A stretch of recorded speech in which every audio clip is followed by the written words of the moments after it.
Yo, what's up? This is Splendid Radio on PharcydeTV with my co-host Jeremy Scipio What's going on, people? and a very special guest, man. Very special guest. You know what I'm saying? OG Eric Bobo of Cypress Hill. What's happening? What the Hey, deal? What the deal, yo? It's good, fellas. what's Oh going man, on? it's all good, man. It's a trip, man. I was you were mentioned by the mayor. I call Nancy the mayor, man. Yes, she is. Props She out to Nancy. Yeah, shout out to Nancy, the who's who of the what's what, Yeah. mover, shaker. And it's a trip because when I first met Nancy, I used to kind of trip out on her because I was like, damn, it's somebody that worked harder than me. I really felt that I got my grind on, and she's juggling, she had a regular gig, she's juggling these clubs, she's doing shows, and I'm just like, this is amazing. You know what I'm saying? She definitely got to hustle on, and I like to be around people like that, and I admire people like that because it's not easy to be juggling like that. I'm not the best juggler, but I appreciate people that can do that. Yeah, no, that's what's up. So tell me this, man, what city did you grow up in? I grew up in LA, but I was born in New York. I was born in Hollis, Queens. The family came out when I was just over a year old, and I was basically raised here in LA. And so I'm West Coast. My family's East Coast, but I was the first one out here on the West Coast. When was the first time you heard hip hop? First time I heard hip hop was like mid 70s. It was Rappers Delight. I remember that was like the jam to, it was like 15 minutes. And everybody would rhyme that shit. I knew the whole rhyme. I mean, everybody's rhyme is like, that was it. It was like something that I gravitated to, and then there was also percussion in it. So there was already there were live instruments. Mhm. So I was able to even gravitate to it more because of that, because that's what I was doing, like playing with my pops band. I was doing my percussion thing. So it was around that time. Dope. So your pops, who's your pops? My pops is a percussionist. People might have heard of. His name Willie Bobo. Yeah, man. Hey. Yeah. So I mean, he was Latin jazz icon, the percussion legend, and yeah, man, he did his damn thing. So I kind of followed along in the footsteps and played with him and learned what I could. Yeah, it's a trip. Like my pops, he's a business dude. Like, you know what I'm saying? He's involved in various, like real estate, and then also he had his own business, whatever. And it's a trip. And my business partner would say to me, he's like, man, you have an experience that not many people have. And I'd be like, well, what do you mean? He's like, well, what you're trying to do in life, you were able to actually know somebody that you could talk to that did it. You know what I'm saying? And that's like, and I didn't look at it as a blessing at the time because, pop's kind of frustrating, just whatever, big dog, little dog, back, back and forth, whatever. But me looking back on it, now I look at it and I'm like, man, you know what? I may not get into every conversation we have, but then there's always something I can get out of the conversation. You know what I'm saying? That like one thing you can't argue with is experience. You could argue with a whole bunch, but you cannot argue with somebody who's done it, that's seen it and all that. So how did you feel the first time you heard Run DMC? Oh man, Run DMC, that was like it was funky. I mean, again, there was the live instruments, but just their delivery was just something that I hadn't heard. It was different from rappers a lot in Sugar Hill Gang. It was more street, and you felt that. And I kind of started to gravitate to more of that kind of hard street hip hop, and to this day, I love that grimy, that gutter shit, you know what I mean? But yeah, that was Run DMC. That was like, Rock Box and, Suck MCs. I Hey. mean, I mean, I try to play that drum beat just like, I mean, I try to learn that shit, you know, everything about it. It was just like that. Man. It was incredible, yo. Yeah, I feel like Run DMC taught us how to dress, man. Like Yeah. they taught us how to dress, you know what I'm saying? They were hard, but then even before Crush Groove and all that kind of stuff, you still could see the humor in their music a little bit, you know what I'm saying? Mm-hmm. Yeah, it was something that I think that you were able to relate to, that we being as younger, you know, we were able to relate to, because I think the Sugar Hill Gang and like Grandmaster Flash Furious 5, they was like in the transition from like the disco-ish kind of, you know, groove kind of party thing to right, the party kind of thing, with the way that they dressed. Wasn't nobody trying to go dressed out with no big ass like feather shit. Not, you know, not us, but like Run DMC, they was, you know, the Kangos, you know, all Adidas and everything like that. It's like everybody kind of was able to gravitate to that, you know, in a better way. Mm-hmm. So what's your favorite hip hop film? Favorite hip hop film? Yes. Wow. Wild Style is up there for me, because it shows like some, you know, the essence of hip hop with the, you know, the breaking, the graffiti and stuff like that. But, you know, but when you get stuff like Breaking and Crush Groove, things like that, that's though to me, those are like hood classics right there. You know, a lot of people, they may not dig the film, but that was like the shit. You know what I mean? Yeah, LL up in there, and you know, Beastie Boys. You know, I mean, you know, you know, had all that, man. Fat Boys, because that was the shit that I was listening to. I was listening to all that. Mm. So, other than your pops, who was the next percussionist that inspired you?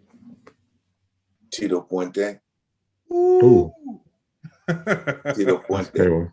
Now, the thing about that is that he also, you know, he showed my pops. See, my pops was in Tito Puente's band. My pops was 20 years old. Played with Tito Puente for 5 years.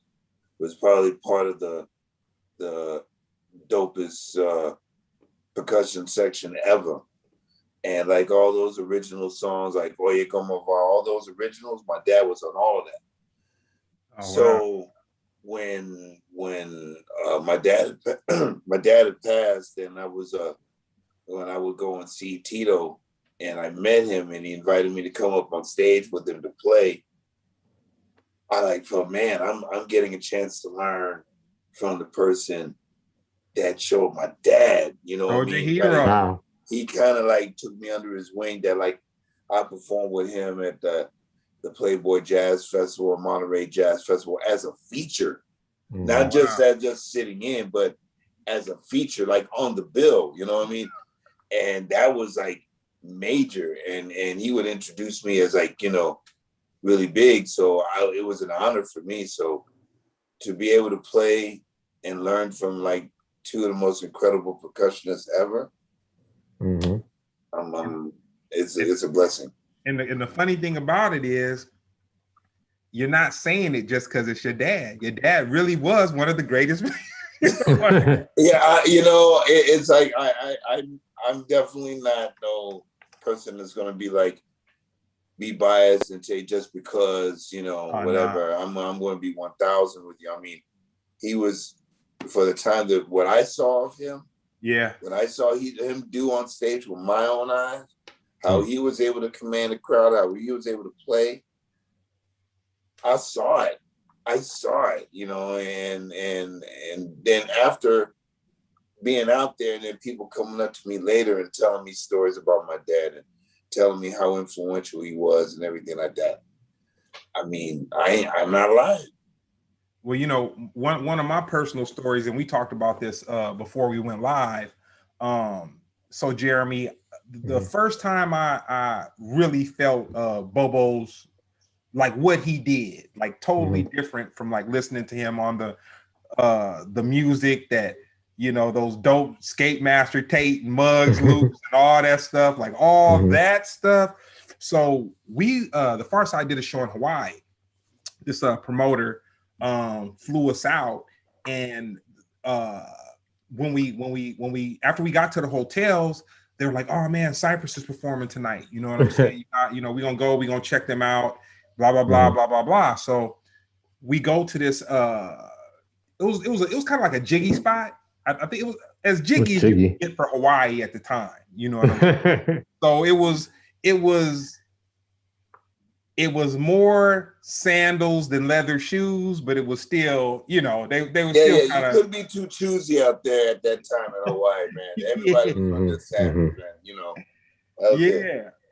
So we go to the show, and the stage is kind of small, but Bobo was there performing with him, and it tripped me out because I was like, damn, this dude is playing percussion in a dance club, and what he's doing is not going against the hip hop. It's so with the hip hop that it's like, damn, he's rocking these R&B-ish-esque this environment, but he's on some straight percussion going off and all that. And I was just like, okay, I get it now. You know what I'm saying? Which what I explained to Bobo, seeing him in the club environment was very different than seeing him at a festival where you have a big stage, you have lights, camera, action, people going by on golf carts. So you have all that super larger than life type thing going on. So then when the musicians hit the big, huge stage and you have the lights and smoke and all that kind of stuff,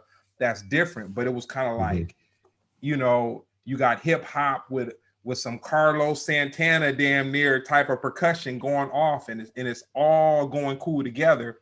So that was my first time really seeing and saying like, damn, that's something different. You know what I'm saying? Like it's crazy because I mean, you know as well as I know, like when you talked about hip hop back in them days, especially in the 90s, it was a DJ and it was the MCs. It wasn't about nobody else. It wasn't about live instruments or nothing like that. So really, you know, doing it on the regular, me doing it with Cypress and then feeling around doing it with Beastie Boys, you know, people got a chance to hear it like from these groups, like, oh man, how it blends. You know what I mean? I feel that as a musician, I listen to all types of music. That's how I grew up. You know what I mean? My dad said, yo, look at this record collection. This is your school right here. So all of that stuff from funk to everything. I mean, all the samples that I started to hear in hip hop from like, you know, I mean, Herb Alpert and Bob James and all the, I was listening to the originals. I mean, that was my shit. You know what I mean? So it was like, it was an easy transition for me, but you know, the hip hop purists would be like DJ and turntables and that's it. And I like to think that I kind of like open up a door to say, no, you can hear it, you know, you can compliment it. If you listen to it, I can compliment it. Nah, that's real dope. Real quick though, I totally forgot that you messed with the Beastie Boys. Okay. I totally. Tell us about some of that. How did you get into with the Beastie Boys? Man, well, all right. I had just like left the USC. I was around in that time frame. I was going there, and I was playing at this club in Hollywood with this promoter. His name is Matt Robinson. Matt. And you know, okay. I mean, Holly Robinson's brother. Yeah. I mean, look, the circle. I mean, it's big, but it's small at the same damn time, right? Yeah. So anyway, you know, I was playing in the chill out room with my little like quartet or whatever, right? So he calls me up and he says, "Yo, man, one of the Beastie Boys, you know, is having a wedding, wants you to, you know, play the wedding." I'm like, "Who?" He said, "The Beastie Boys, you know, Ad Rock." get the fuck out of here. You know, me doing a wedding, this is a joke. They don't believe me? All right, I'm gonna have him call you. I said, all right, bet.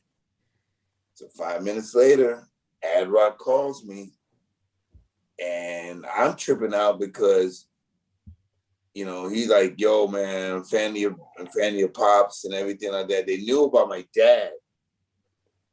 And I was like, yo, all right, well, we'll meet, and then I was the entertainment for his wedding, to his first wife, Ione. And the rest of the boys there, MCA, rest in peace, Mike D, Red Hot Chili Peppers, River Phoenix, all these people, this whole new shit, right? So I'm there with my little quartet, whatever. And he's like, play some funky shit, whatever. So we were playing like some jazz shit, funk shit, freestyle shit, just like jams. And that's what they were into. And then, MCA came and jammed with us, whatever. They went on tour. 2 months later, I get a call from Mike D. Mike D asked, yo, would you be down to do the last leg of the Check Your Head tour? This is 1992. Dang, that was a big wow. Tour. That was that was a big tour. Yes. So I said, okay, cool. So I had to audition. They just haven't been having problems with the percussion. So I had to audition. So MCA was there. Mike D was there. Mario C was there. Now I made sure that I knew every song on every album that they had. Faultless. Mm. So I went in there and then they said, okay, Mike D said, all right, put on this record. So I'm playing, boom, boom, boom, boom. Mario said, yo, he got it. Mike D kept on, yo, play this one. He said, yo, he got it. I had the itinerary right there. So I'm going on my first fucking big tour. And the first 2 weeks was Rollins Band, Henry Rollins, and and the Lynch Mob, Ice Cube's clique. Yeah. Mm-hmm. Okay. After the second week, the Lynch Mob left. Who was opening then? Cypress Hill. Wow. So my worlds collided on my first tour like that. Oh, man. And they were opening up first record shit, 20-minute set. I was playing with the Beastie Boys. So that shit was huge to me, man. It was huge. Before you know it, then I was on the tour with Cypress Hill because then it was a break with Beastie Boys. How that happened, that was like crazy. And then my first tour with Cypress was Soul Assassins tour, 1993, House of Pain, Cypress Hill, Funk Dubious, The Hooligans, which was Alchemist. Yeah, I remember. Scott Kahn, right? Yeah. This was a fucking tour, 6 weeks of fucking mayhem. Hold on 1 sec. We gotta spin the record back. So we gotta we gotta spin him back just a little bit. So okay, between Matt Robinson and between the Beastie Boys, at what point did you think that you took playing percussion serious to where you were like, because you said you were at USC, like at what point did you think you said, you know what, this can be something that I might be able to do for a living at some point? I wanted to be a musician since I was 5 years old. I never thought about doing anything else. Wow. Yeah, I did have a job, one job. I worked at Music Plus, but I knew that I had some. What was Music Plus? Stop it. What was Music Plus? Music Plus was like the record store. It was Tower Records, and there was Music Plus, which later became Blockbuster Music. Oh wow! But they got bought from there, So yeah, I worked there, and but I was still playing. I was still trying to get my music together, but I didn't know which direction I was gonna go. I mean, I could have went the Latin jazz way, but that was those avenues were kind of drying up because the clubs were getting new owners, trying to bring in new things, so that vibe was kind of dying. Mhm. So I was trying to like, well, what do I do? You know, how do I got to find a sound. So, you know, I had a little band. We're trying to demo shit and everything like that, but it didn't work. But I just knew I was going to be a musician. Where I was going to be a musician, I didn't know, but I was going to be a musician somewhere. How has risk taking affected your career? I give it a high percentage because I mean there were gigs that I was offered. And they said, "Yeah, man, you could do this, right?" And I said, "Yeah, sure." And I never did. I never did anything like that before in my life. You know, what are you gonna tell them? No, you know, they're gonna, you know, no, fuck it. I'm gonna go for it. You know, this is it. I mean, I could say it now. I could say it now that, you know, it's many years later, but I was asked to do a commercial, a Nike commercial in Brazil. And director was Spike Jones. Famous director Spike Jones. So he called me up and he says, "Yo, you know, I mean, we're doing a thing in Brazil, percussion. I thought about you, you know. You've done some stuff like this before and everything." And the people from the agency was like, "You've done some stuff like this before." Yeah. Hell yeah, man. What you need? Okay, boom, boom. All right, this is what it is. Boom, boom, boom. Yo. So I gave them something. And then they says, "Okay, this is cool, but we kind of want something like this." I want to get some feedback from them. Once I got some feedback, then I knew what direction I need to go. I flew all the way to Rio, on the way there, not knowing what the hell I was going to do. Good for you. This was a Nike commercial. Good for you. The minute I got off the plane, they gave me a stack of tapes to look at different percussionists that were going to join me in this commercial. I went into I didn't like this. Get me into a studio. I want to go to this. I want this. I did this. I did it. They loved it. It worked. And there it was. But my thing was like, if I would have said no and given up that opportunity, I wouldn't have that under my belt. I can't say that. I couldn't say that, I've scored music for a commercial, Nike commercial, or I've been able to do something other than just playing percussion. You know, I mean, I can write stuff, I could do stuff. I mean, that was what was important to me. Like, I'm not just the guy that's just behind there. You know what I mean? What music were you listening to in junior high? Oh boy. Junior high, I was listening to, and that was like, Big Parliament, Funkadelic, all the funk shit, all funk. Big Prince fan.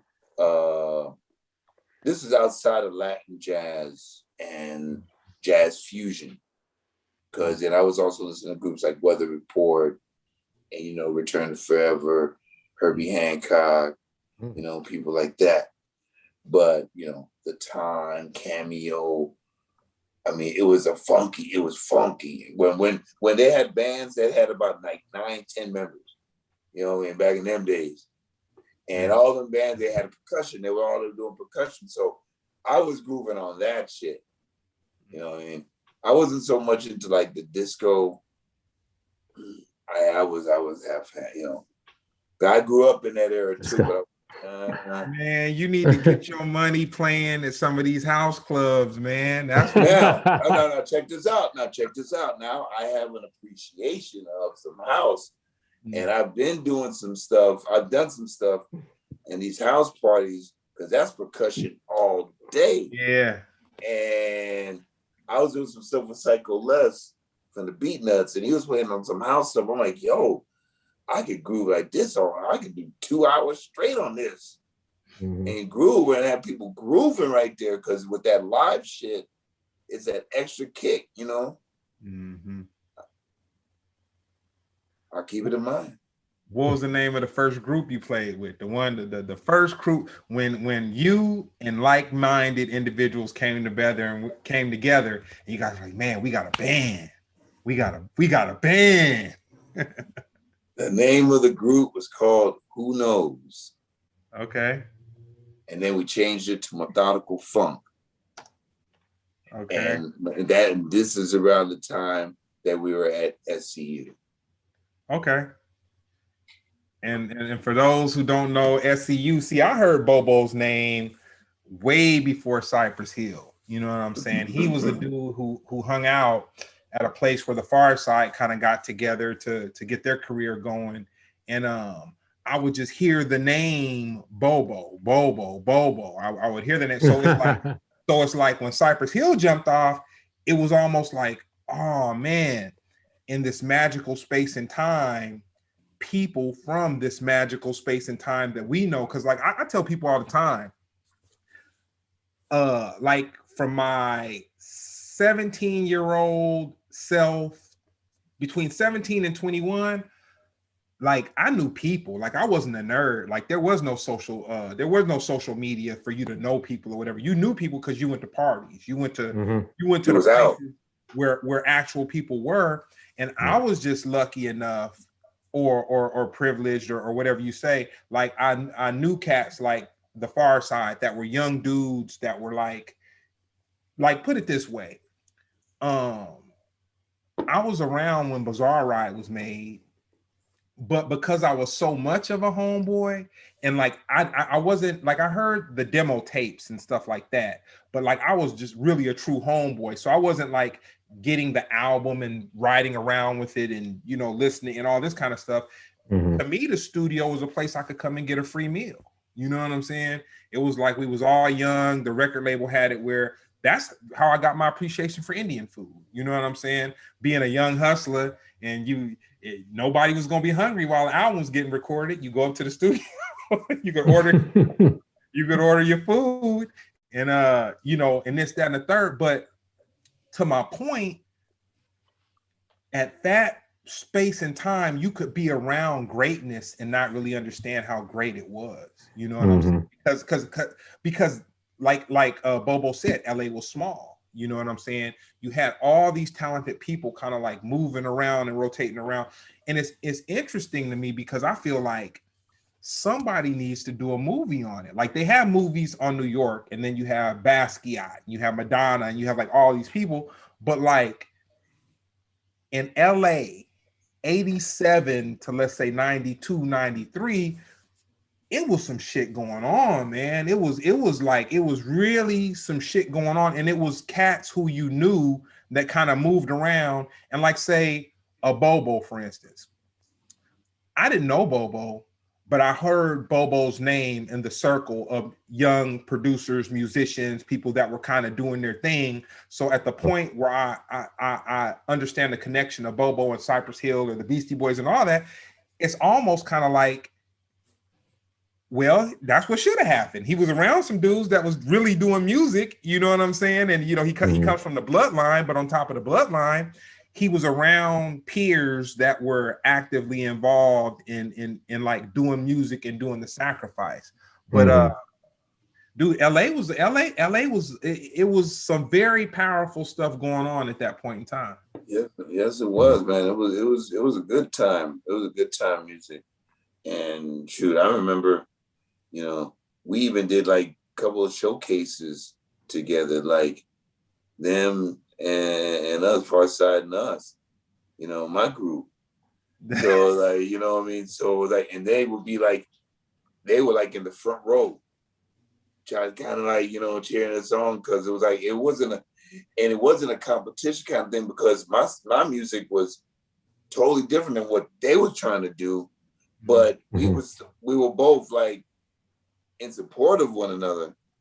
And what was even dope is that when I started doing stuff with Beasties and everything, and then Pharcyde like opened up and stuff like that, and then I see them, they'd see me, like, it's like, damn, we like doing this stuff kind of like at the same time, you know what I mean?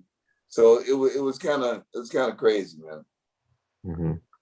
What was high school like? High school was cool. I went to Cathedral High School, Catholic all boys high school. It wasn't that I was overly religious, but my mom just got the recommendation that Cathedral High School was better than, you know, some of the other schools that were around. So I went there, and you know, the first year was kind of mellow. There wasn't really a band there. There, you know, there was a band, there was instruments, but the band was terrible. You know, when the band gets told to stop playing the national anthem at the games, wow, you know what? We got the record. We got the record. Okay, we good. You know, so but it was cool. But it was crazy because it was during this time that like I was playing like some of the jazz clubs with my dad and Playboy Jazz Festival. You know, I'd come to school with like my Playboy Jazz Festival jacket, you know, my shit, you know what I mean? Kind of, I was like, my nickname was Playboy because I had everything was like Playboy. I was laced up. You know, you know, my drip was on point, but it was fun, you know. I mean, it was cool. It was a cool time, you know. Nah, that's dope. So how did you end up meeting Matt Robinson? Because Matt Robinson, for those who don't know, man, he's definitely somebody that need to be in the movie or being like the space and place and the role that he played in the whole like subculture of the LA music scene. Like he, you know, DJ Matt Robinson, as a matter of fact. For sure. I mean, I was hanging out with some of my friends over from Santa Monica, Untouchables, everybody, that crew and everything. Horny Toad, you know. Untouchables, the ska group? Yes. Okay, we gotta make sure we letting them. Yeah, the Untouchables, the ska group. You know, Horny Toad, more that, you know, that ska punk scene. And they take me to these parties. And Matt Robinson was like the promoter. And that's when I first met him, but you know, we didn't talk because like I was just there with the homies, just like getting in where I fit in, just like, you know, trying to check it. But we started getting, you know, the band together, and then the guys hit up Matt Robinson, you know, yo man, let us play at, you know, in one of the parties and everything like that. So he kind of did that. At the same time, you know, he knew what was up. He was, you know, he had his ear to the street and everything like that. And he eventually signed this group called Papa's Culture. I was going to school with the bass player of this group. So that even connected it now more. And then I started to play on that record. So he started to recognize that, oh, okay, Bobo could play. Bobo's, you know, like doing this shit. And then he started to hit me up to do like he'd have like a chill out room. So I can play like some cool mellow shit while there'll be another room that'll be more hype. So this is what I was doing at the time of the call from Ad Rock. Because Ad Rock hit up Matt Robinson because he was the man. He was the man. You know, whoever's coming in town. Yeah, I mean, I remember when he had the club going on and funky reggae. He had all that. He had all that stuff going on. So he was basically the man. So Matt Robinson got hit up by Ad Rock, and he says, "Yo, I got the dude, like Eric Bobo. You know, he's son of Willie Bobo." Ad Rock said, "Willie Bobo, boom." They already knew my pops. They actually sampled a little bit of my pops on Paul's Boutique record, which I didn't realize until way later. So that's when, you know, that whole thing. But yeah, Matt Robinson, last time and every time I see him, I say, I thank him. I said, yo, man, you were the guy that changed my whole thing and put me into the direction in which I'm here. I mean, and here able to talk to y'all, you know, all these years later. Mm-hmm. What's your biggest inspiration? Biggest inspiration, you know, my mother's strength is inspiration because, you know, she had to endure a lot, even dealing with my dad and this music shit, you know, and her not really wanting me to be a musician, but her support, her guidance and everything and her strength has been an inspiration. Musical inspirations, I have a lot, but my father will always be first and foremost because he recognized something in me early on before I can even talk, before I can even do anything. I mean, for him to bring me out on stage at age 5, and I didn't have a rehearsal with the band. He just had the band play something and he just said, play, you know? So yeah, he saw something in me, and you know, so that the inspiration's got it's them, but you know, musical inspirations, there are many. Okay. So I've been to some festivals. I can definitely say Pharcyde and Gorillas. I've seen some festivals that have been kind of ridiculous, and you dealing with you know, Cypress and Beastie Boys. You know, you've seen some festivals that have been ridiculous, as well as shows, as well as parties and all that. Not to dig too much into your memory banks on them, but if you had to say 3 times that you saw dope performances, what would be the 3 dopest performances that you ever witnessed? Wow. Okay. I'm going to say this was in year 2000. We did a festival, Rage Against the Machine, in Spain. Wow. And they were playing right before us. And even the critics and everything said that we tore them up. We blew them out. And I knew that day, like, not that day. Not that day. Not that day.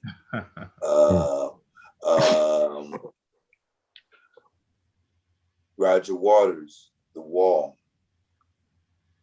Seeing that was like, I mean, how you could put a show together, like really just like have all these moving parts and have all this stuff to tell a story. It was very engaging. I saw that. Busta Rhymes.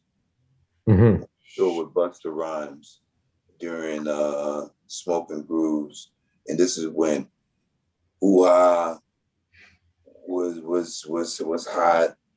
You know, oh my Lord.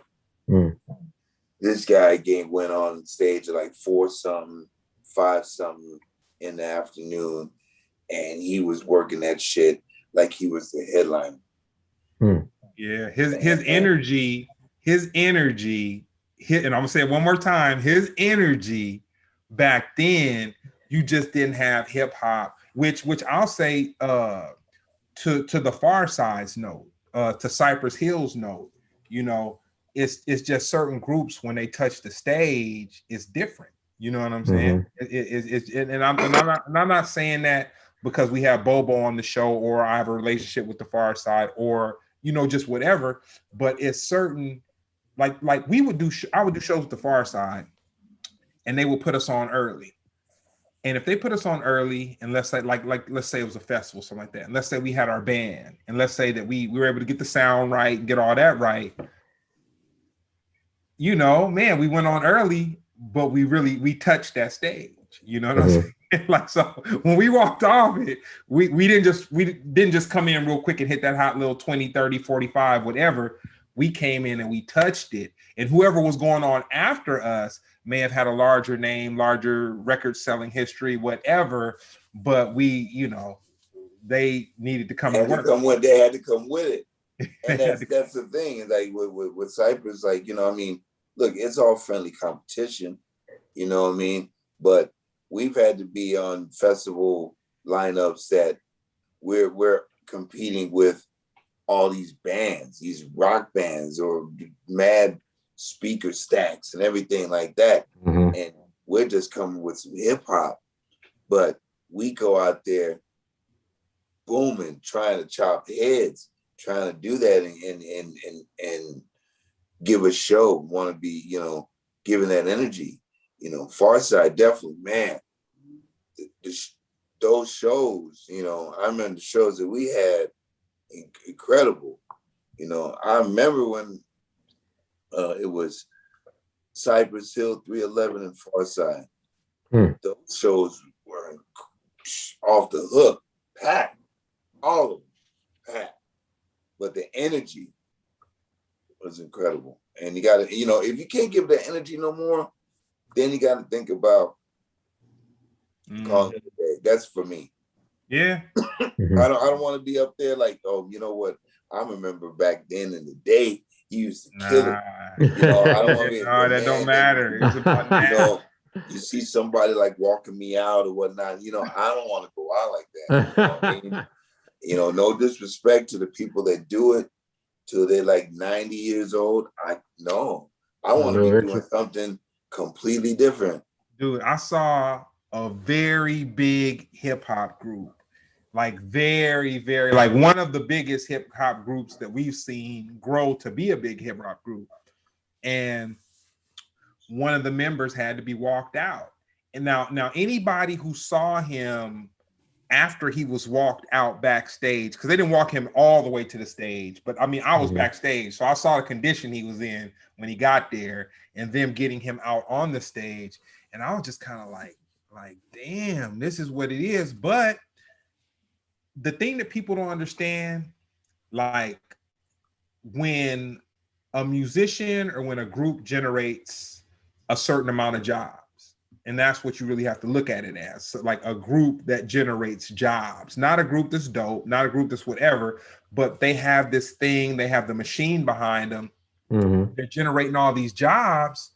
Dude, they got the handlers, they got the, you know, they got the girlfriend they know that they can have hang out with the guy 3 days before he goes out on tour to make sure he keeps his head together and all that kind of stuff and whatever. But me seeing this cat get walked out on stage, that was really my first experience looking at it like, damn, you know, some people will do anything to just keep that going or to have that. But it was very educational, man. It was very educational. Yeah, I just never been that guy, you know what I mean? I when I go on out, you know, if I come off the stage or if there's been plenty of times, start off a tour, you haven't worked out, you haven't trained for the tour, whatever. After like the third song, man, you're like, you pooped. Because you put out all this energy, right? Like you normally know that you do, but your body ain't ready for it, you know. And I know now, I'm smart enough to know now that, you know, I gotta prepare my body now, because you know I ain't 25, but you know what? When I get up on the stage, I won't kill that shit like I was 25. You know, how I feel afterwards is another thing. But on that stage, I want to give it to you. That's what matters. I mean? Yeah, I get it in. You know, shit. You know, if the tour gets sponsored by mentholatum deep heating rub or some sort of CBD cream, or whatever like that, you know what's up. But we're gonna still give it to you though. We're gonna give you a good show. So they had they did establish the Mount Rushmore of the 2010s in hip hop, right? So they had Drake, Kendrick Lamar, J. Cole, and they had Face Missing. And they was asking everybody whose face should be there. LeBron James said Future, right? and Nicki Minaj jumped out there and went off on him. And everybody actually agreed with her. But I was wondering, I know this is more of a new school question, but who do you feel like should be on the Mount Rushmore of hip hop of 2010 and beyond? 2010 and beyond.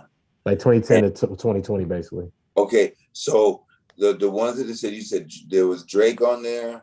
Drake, there was Kendrick Lamar, J. Cole, and they had the fourth face. There's a question mark.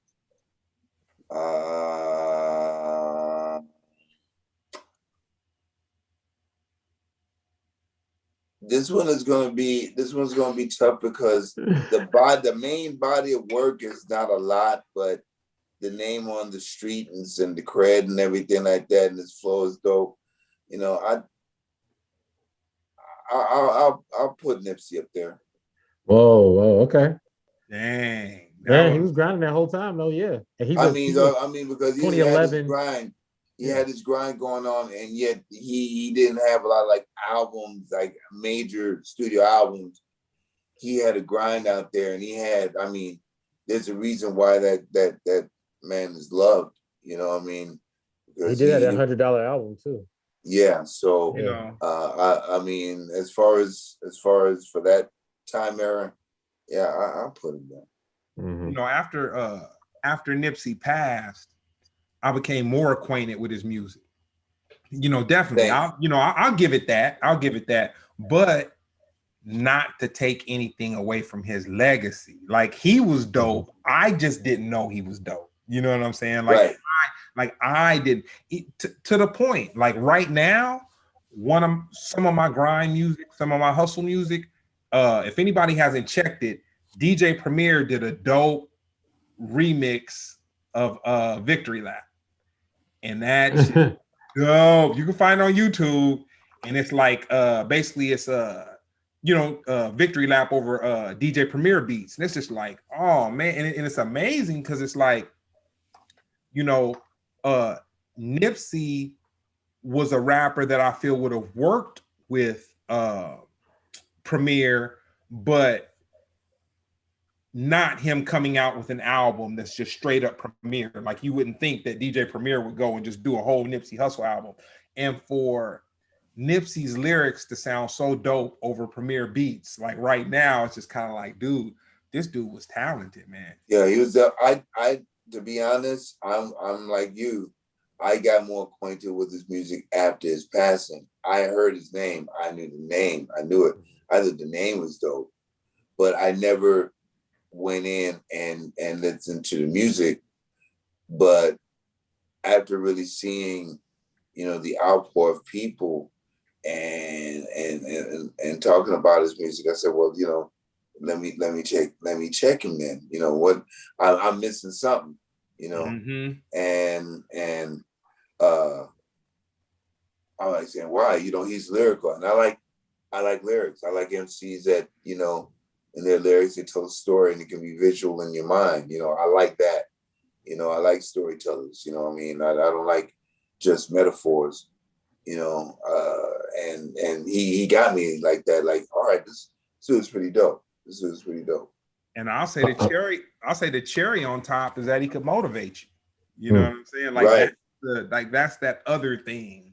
Right. And he had that quality, like, not knowing that about him as well. Like, yo, man, he was definitely someone that was trying to go in the right direction, in a positive direction, despite all that drama that might have been around, his circle. You know what I mean? That energy, yeah. And that energy, you know what I mean? Eventually, I think he would have gotten out of that, but it's hard to get out of that shit, especially when you have some of that energy still around you. You got a really clean house, and maybe he wasn't ready to clean house the way that needed to. You know what I mean? Dude. Yeah, supposedly the guy who ended up being part of his demise, whatever, he was somebody who was fresh out, and he was accused of being a snitch. You know what I'm saying? So, but the fact that Nipsey called him a snitch, it was like a mark on his head. So that was like his revenge. But you know, he wasn't really the smartest of people anyway, the way he handled that, because that could have been handled totally different. Right. Well, you know, that's the thing, like, you know, it's almost you have 1 foot in, 1 foot out, you know what I mean? And not that, you know, you having your foot in to do work, but you have your foot enough in that you might make those kind of decisions in that kind of brash way and not think about it in another way because of impulse. Yeah. You know, if he would have been thinking on the other foot in a different situation, a different energy, he might have reacted a little different. But in that environment, in that energy, he reacted in his way. And, you know, any other way, we would have been looked at him like, yo, you know, what's up with you? You know what I mean? What's that? You know? You know, I was thinking about it over the weekend, and I was thinking of like what hip hop cats really have set some good examples, and not to make them the mark, because everybody has flaws. We're all flawed. That's a fact. And when you mix money and power and all that kind of stuff, you're really gonna have some flaws. And the best you can hope for is that you're doing more good than you are doing, you know, bad. But one thing that I'll say about Jay-Z, I was thinking about it. He's never publicly just like put himself in a position where he's going back and forth with somebody. Like yes, he did. You know who? But that was then, dude. I'm talking about like right now. I'm talking about right now. Yeah, we I'm talking about a man. Dude, you won't get right now, Jay-Z would not give it the time. No. Right now, you know, first of all, Jay-Z is not even going to get even close to anything like that now. Yeah. Again, the energy is all different. He's hanging out with Jack Dorsey. You know what I mean? He's doing things on a whole other different spectrum. You know, some years back, you know, it was like Marcy Projects Jay. You know, we don't have that Jay. We don't have that Jay right now. Not to say that it can't come out. Not to say it can't come out, but right now that's not the Jay we got. No, he's making too much money. We got a couple of questions from the group, the comment section, whatever. One question is, do you have any more projects coming out with Rhetmatic? Yes, actually, we're in talks right now of starting to work on another album. We're just trying to decide how we're gonna put together, if it's gonna be like our regular mixtape kind of thing, or we're gonna do some original stuff and mix it up. But we definitely have something in the works.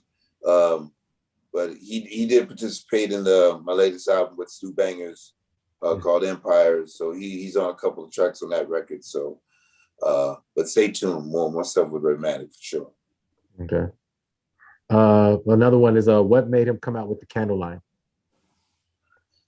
You know, I've always been a person like in my downtown, you know, I like candles. You know, I can be in a spot and like in a room and watch TV and just have it just lit up with candles. Now I don't know, like on no dark macabre shit, but I just like, you know, candles. And the opportunity kind of came with doing a candle with Puff Pendy Melts through my man E-Zone, the firm who co-hosts the Dr. Green Thumb podcast. He has this thing of candles, and I'm like, yo, man, I mean, I like your shit, and you know, and different scents and everything. And this company, they were fans, and kind of jumped out also at the opportunity to do something with me. So we kind of collabed. We collabed and we did it, and it's a nice scent. It's not THC infused or anything like that, but it's a nice rose eucalyptus scent that'll be nice for your house. Also, Michael Alvarez wanted you to know he wants to thank you, Bobo, for what you've done for the culture. He said still dropping albums. He said he definitely gonna cop a candle, and he just said all your stories are awesome, and he had a blast with the squad on Be Real TV. Much love and respect. Oh, thank you very much. Thanks for checking that out. You know, big ups to all the people that check that out. the podcast, Dr. Green Thumb podcast on Be Real TV. Thanks. Yeah, you get a lot of love on here, man. But anyway. Thank you, man. Well, that's, I mean. We got to give it back. Thanks, man. I mean, much love to everybody that's checking out the live right now, and all the people that support hip hop and music in general. You know what I mean? We're gonna be coming back, man. We're coming back out on the road, back out, on the stage, and we all need that. So just make sure you come out and support us. What would your perfect versus battle be? Good question. Perfect versus battle. I mean, for me, I'd really take it old school, but I'd like to see Rakim in like a KRS-One, or something like that. I would like to see, I would see like the lyrics. I want to hear like some shit like that. I don't know if that's a real perfect one, but No, I get where you're trying to go. I'm old school. I'm old school, man. It's strong, you know what I mean? You know what? One of our mutual homeboys. I call it out because I can, because it ain't that horrible. But I went to C-, and I was like, dude, nah, he's the homeboy. Once again, the mayor, Nancy. I mean, I know C- from way back, but Nancy reconnected me with it. You know what I'm saying? But yeah, I know C- from way back. But I had him DJ at Brown from the Far Side has a store called 2 for 2. And we would do these little pop-up shops. And so I would, my thing is like, I have a little situation called I Love Dirty Break Beats. And so I would like to sponsor music for the little situation. So went to Nancy, she threw out a couple names or whatever. I was like, oh no, C-, that'd be dope. So C- came through. After he spun, we were chopping it up. And I was like, dude, you still DJing. You DJing all kinds of different stuff.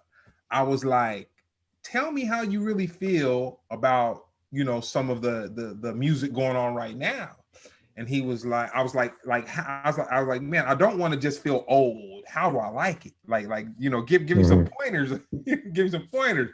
Dude, he dropped the realest ever. He said, you can't try to listen to the new stuff the way you listen to the old stuff, like the stuff that because it's different. It's hip hop, but it's different. He said, try this. Instead of listening to the song and trying to have the dopest lyrics, the dopest beat, you know what I'm saying, the dopest, hook, whatever, he said, why don't you just try to find one thing? Like instead of trying to get all three, just look for one. And through that, I have been able to embrace some of the newer music. You know what I'm saying? A little bit. You know what I'm saying? And I give C- his props, man. He adjusted me to be able to at least have a palette for some of the new stuff. Because I was, when I would listen to the new music, I was like, man, they not rapping dope enough. The hooks ain't dope enough. The beat ain't dope.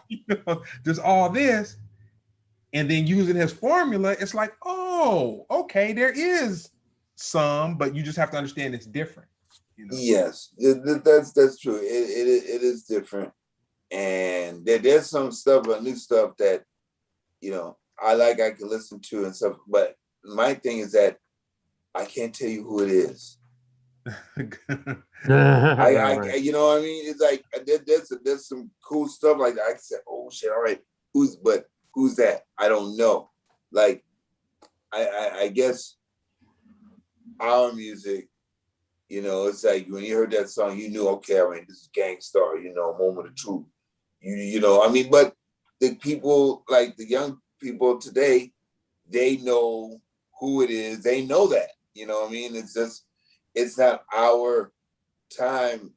And for me, yeah, I had to stop comparing. I had to stop. Yeah. It's like, yo, all right, let's put it to my mind right now. This new shit is not gonna bump as hard as my old shit that I love. It's not. Okay, Right. but let me just rock with this new stuff that like, okay, let me find my groove with it so that, you know, I can be here. You know what I mean? I can groove with it. Puppies So and bullfrogs. you have to be, you know what I mean? I mean, someone like C Minus, who was actually the first person that I did a DJ percussion thing with. Oh Cause wow. we used to do a club night called Club Flavor I back in remember. back in the 90s. And he was a DJ, and that was rock and hip hop. Anyway, you know what I mean? He made sense because you have to kind of like give it its merit, you know what I mean? Mm-hmm. Like I'm like, I mean, I understand or be able to recite a one lyric from this mumble shit, but that's good. that flow is good though. You know what I mean? It's like, okay, there's some shit that's from Pop Smoke. Yeah. I don't know exactly what he's saying, but the flow is all right. I'm And with the it. energy, yeah. The energy, I'm with it. You know what I mean? That I can do it. But in my time, if I might go to, what do I need to like get me on? I know my go-to stuff, and that's gonna be some older shit. Yeah. Mm-hmm. Well, we're Yeah. Oh, well, I guess. All right. What do you think of Anderson .Paak? He's talented. I liked kind of some of the stuff he was doing on the Dre stuff on the Compton album, but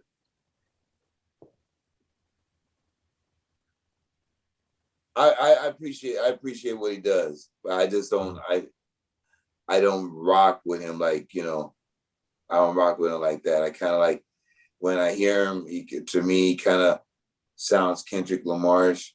Mm-hmm. And I don't that part I don't really dig. I mean, he's a dope musician. He can play some drums. Yeah, that's You why I know? brought him up actually. Yeah, As he a can play some percussionist, drums. yeah. So, yeah, he can definitely play some drums. So, and I appreciate any drummer that can go ahead and rap and sing and play drums, because that's not an easy thing to do. Mm-hmm. But he's cool. He's dope. Your top 3 albums. Top 3 albums in hip hop: Public Enemy, Takes the Nation a Million. A Tribe Called Quest. This is a toss-up between Low End Theory, Midnight Marauders. And America's Most Wanted, Ice Cube. The Bomb Squad. You gave up 2 of them. The Bomb Squad. Oh my God. So they took, for me, the Bomb Squad was the truth. I remember when I first heard Public Enemy. This is the kind of shit I remember. It was like lunchtime, high school. And I went to a predominantly Hispanic high school, and they were probably about like 8 or 9 black people. And then they had the table at lunchtime, and they had the music, and they was pumping Public Enemy like Yo Bum Rush the Show. And I'm hearing Chuck. I'm hearing this person, this The voice. I'm like, who is this? And then you hear Flavor, but it's like Chuck had the voice that he made, okay, a stand up at attention kind of shit, you know. Hey, they made sure that there was never another voice like his voice. His voice was so masculine, so dominant, so commanding. They made sure that there was not another voice that was allowed to rise to the levels of Chuck D's voice, man. Wow. Chuck D is my favorite, has been my favorite MC because of just the way that he affected me, his lyrics affected me, his voice affected me. Like I hear some Bring the Noise, I hear something like that, or Time Bomb, or any any of them jams, I mean, I'm jamming. I'm listening to that, and it's incredible to finally, when we went on tour with them during Smoking Grooves. Mm-hmm. Let's say that there was like 35, 36 shows. I saw and watched every single one of them. Mm. Every single one of them, because it's like, man, I did that. They're the most, I've seen them more than anyone. Actually seen them. Like, mm-hmm. I still even, and I will listen to the new stuff. I was like, okay, I'll pick what I like from the new stuff, but I'm a fan. I'm a fan. Mm. So what do you miss most about the pandemic, the pre-pandemic times? I mean, besides the shows, it was just camaraderie of being around people. But I think now I would hope that people have a big appreciation about being around people. Mm-hmm. You know what I mean? Like, not to take it for granted, because what we went through was like no joke. I mean, we were locked down. We couldn't go and see family members. We couldn't go and see people. We couldn't see and be a part of things. There's a lot of things that we all missed, and I would hope that, the pandemic will bring that back, but let us also have an appreciation, a better appreciation of each other, of the people, you know what I mean? So beside the music and everything like that, it's really the camaraderie of people to be able to go and spend some time with some peeps, and and share times, you know what I mean? Where do you see the progression of social interaction going in the next 2 years? Well, technology is moving at such a quick rate, and I think that social media has a big part of where we're going to be going. But I think it's going to really be a mix of interaction and also social media, because now people don't want to just be cooped up. Mm-hmm. So people want to be out, but that's going to play out on social media. So you're going to see that mix, for the past year or so, a lot of things have just been social media. Versus was made through social media. The way the DJ, the Twitch, and now that all the DJs have a thing on Twitch now that you can go and see that there's different things. I mean, that's what this whole past year was all about, that, our social media like that. Now you're going to see, there's going to be a different balance. So yeah, you might see the live streams and everything like that, but best believe that you can go out and see it live. You're going to see it live because you've been at home for the past 14, 15 months, not seeing shit. So I think it's going to be, the interaction is going to come back. What's going to be interesting for me is who the corporations are going to gravitate to in the next 6 months. Because I feel like it was interesting that you said you were talking about Busta Rhymes back in the Hoo-Wah days and all that. And like with Busta, I'll say it a million times, that Sprite money kicked in, and really, like, he was a dope musician, just all that, rapper and everything. But when Sprite kicked in, like, that was like, well, you guys, Cypress Hill had a Pepsi or B Reels in a Pepsi commercial or something like that. He was in one of those commercials. That might have been before you started playing with him. I know at the time that happened, I was DJing at Guadalinda's, and so it could have very well been. And Skate Master Tate, rest in peace. I was opening up for him and Daz back then. So that very well could have predated your time. But when Pepsi did the commercial with Be Real, that was very different than Busta Rhymes, because Busta Rhymes was getting like huge budgets to do videos, like and directing commercials and all that kind of stuff. But with that taking place, the Versus has pumped in some money into a couple of things, and then as well as kudos to Noriega and those cats. Like, man, they were already doing their thing, but during the pandemic their thing, it like really boosted up to another level. But it's going to be interesting to me to see what corporations are going to come after the live interaction that's kind of going on to kind of tie that in, because they're not just going to sit back. The social media platforms as well as the corporations aren't going to just sit back and let people create this alternative interaction without them sticking their hand off in it. And well, I mean, I think like with Twitch, well, first like IG Live, when everybody, like DJs was doing like their sets in IG Live before they shut that down. Facebook Live, and then they shut that down. And then everybody started to go to Twitch. So you could see everything live, but on the playback, you're going to get some gaps because of copyright. You know what I mean? Corporations that's their job to go ahead and try to break into some kind of new technology and see how they can get their hands in it and do it. I mean, look, the Versus thing has come a long way. We saw how it was. It was to like, how's your internet connection? How's your internet connection? Teddy Riley. Yeah, we can make it work. You know what I mean?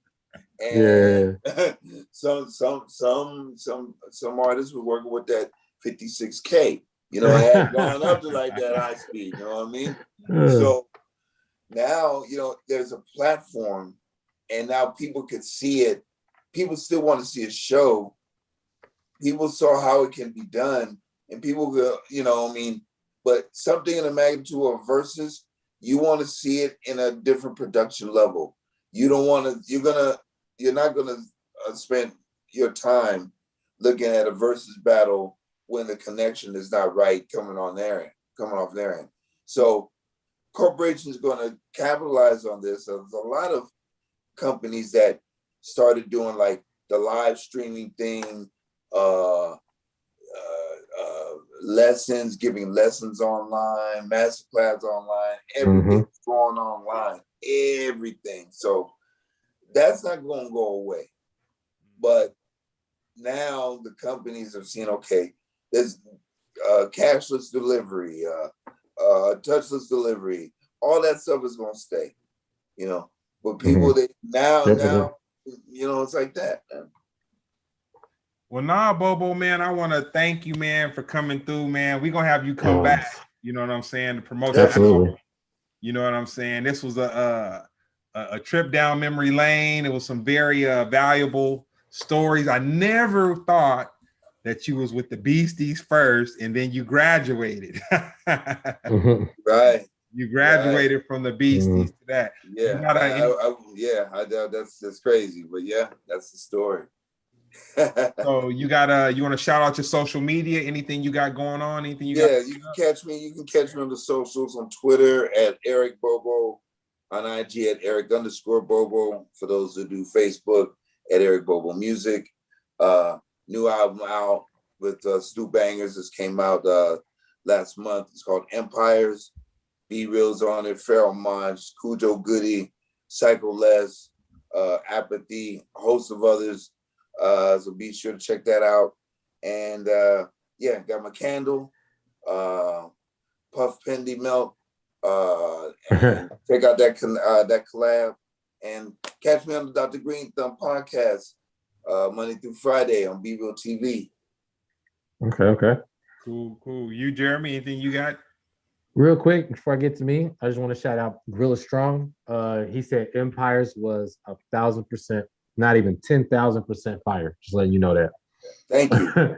As far as me going, I'll be in Austin the rest of this week, Austin, Texas, doing a couple shows, and then my next show be back here at the Comedy Store next week. So when is the Comedy Store opening up? It's open. It's open. Yeah, right. They have a vaccination requirement, or either be fully vaxxed, or you have or positive test I'm sorry, negative test carries you 3 days. Okay. All right. Mhm. All right. Yeah. Cool deal. Yeah, I'm dying to get out to see some comedy. Heck yeah. Yeah, I'll send you some stuff. Yeah. All right. Word up. Absolutely. Word up. Cool. Well, no, man. What I didn't do, I'm gonna hook you up, Bobo, too. Brown just launched a company called Batos, breaking on to the other side. They have a cool little cannabis infused vape oil going on. Okay. A little birdie told me it might even taste like some Skywalker terps here or there, something like that. You know, very Ooh. something that Okay. you probably would love it before you liked it. You know. Okay. Okay. Yeah, something like that. So yeah, so I'll make sure that we get that in the care package that I got coming to you before the next, couple of few days. And once again, Nice. man, I want to give a shout out and thank Nancy. Her social media is Nancy Art, maybe. Yes. Yep, Nancy Art. Yeah, the mayor. We get a mayor a shout out. You know what I'm saying? Mm-hmm. She comes solid every time. You know what I'm saying? I'll say solid every time. So with that being said, I want to thank everybody for tuning in to Splendid Radio on PharcydeTV.